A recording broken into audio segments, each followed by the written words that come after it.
Good morning. I definitely I feel a little bit better than last week, which is good. So what I'm going to do today is get the Obeshi custom base on the go. Going to get that machined. I have a really exciting project and I'm going to make some headway for the 8-string. Annoyingly, what I'm going to have to do is buy some more MDF, which what I do for my spoil boards, because they're all unique to each design. So it means that I can put a spoil board back on and replicate the job again and again and again. Because of that, I was silly and ran an old toolpath when I was trying to actually cut the custom base one out.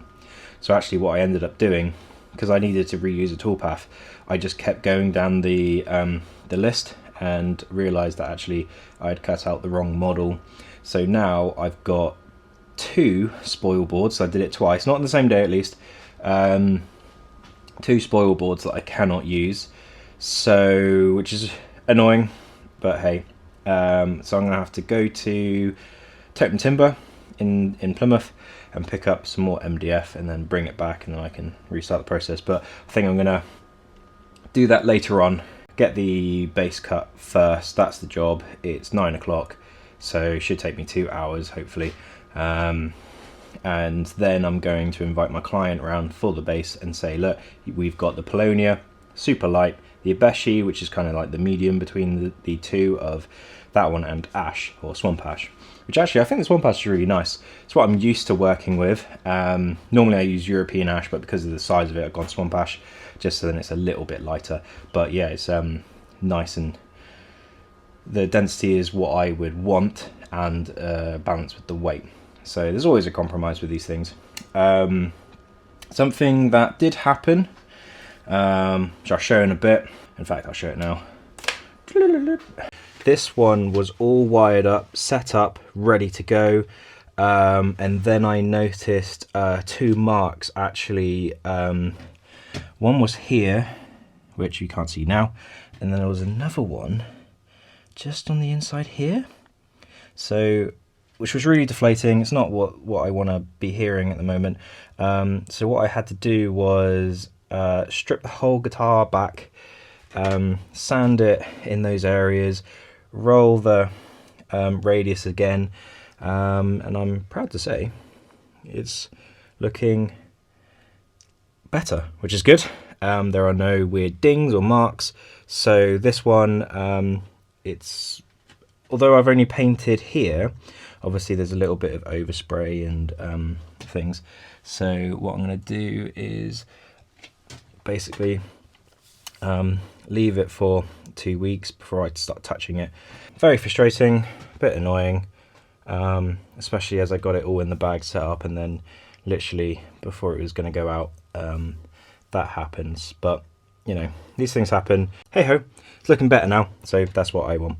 But for now, what I'm going to do is get the CNC. I'm going to get the CNC all up and running, and then I've got the stock there. I can't really see it. Got the stock there, and then I'm going to throw it on the machine and start getting that on the go. So quick time lapse, speedy uppy of the machining. Boom.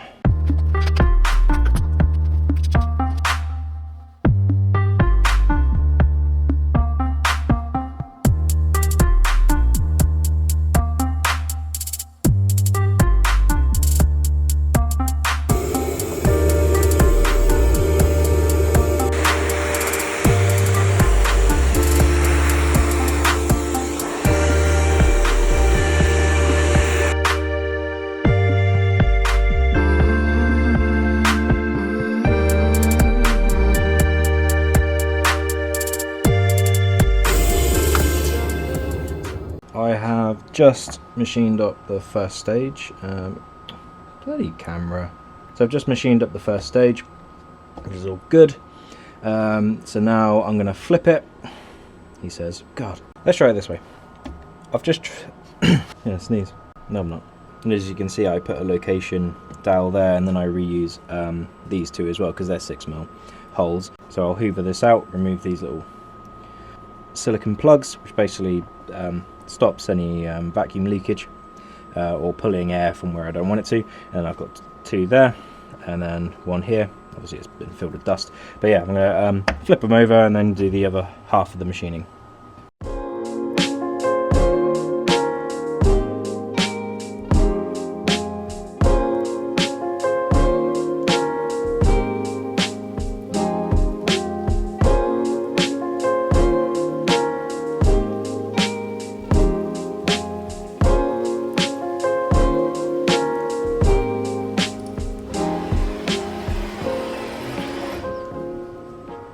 Okie dokie, so the Abeshi one is done. A little bit fluffy just around the top edges, but yeah, it's all looking really good.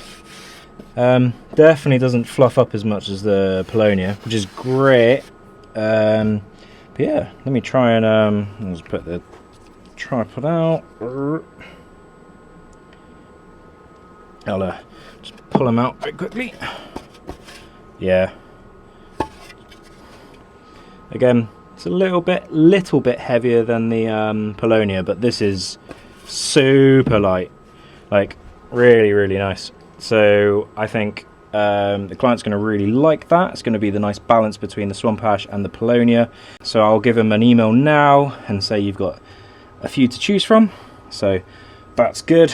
But what I'm going to do now is actually head to Totem Timber, grab some MDF. I'll probably record a little bit of the journey. I'm not confident enough to vlog my interactions with tradies or anyone else outside of these 4 walls, to be honest. So I'll come back, and in the meantime I'm gonna toolpath the spoil board ready for that, and then I'll get that prepped later today. Lots on. I'm back from Totem Timber, and I am here with my sheet of timber, MDF, and that's basically what I'm going to use for my spoil boards. So I now need to make one of these for a multi-scale 8-string. That is going to be a series in itself, but what I'm going to do first is whip off that and put one of the other boards on, because I've got a line marker, and basically because I don't have a planer or a thicknesser, I use the CNC. So I use the same skimming tool that I use for the spoil boards, and I basically skim the wood to what I need it to be. So I'm going to cherry pick some nice ash from my little stockpile, throw it on there, skim it, and then whilst I'm running the tool pathing for the new 8-string multi-scale spoil board, I can then prep the stock. The reason why I'm trying to be efficient with this is because my wife is at a escape room thing with a couple of colleagues from work, so I basically have just under, it's 5:15. I'll probably need to leave in an hour, so hopefully I can do this in an hour.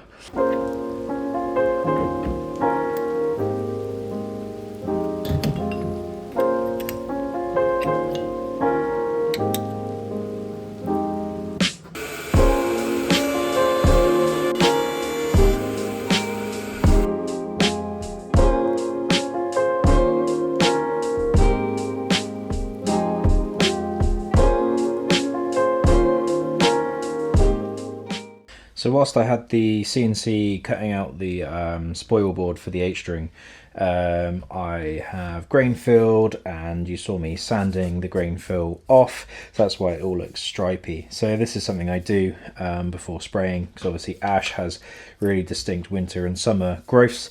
So as you can see, it goes into all of that. And the neck is also grain filled, which is all looking nice, just done like a test fit. And this one is all the glow in the dark craziness. It's very cool. So actually this one's another one for Judge, and great news, I'll put it somewhere here by all the footage that I've been seeing from the crowd and people who have been generally taking photos of the events. He is playing it and it all looks very good, so that's really happy about that. But for now, it's late, and I'm tired. For this next week, I'm going to be doing the 8-string, which again, it's a series in itself. So that will kind of be seen in this little casual weekend vlogs sort of style-y. If you have any questions about what you've seen in the video, please comment down below.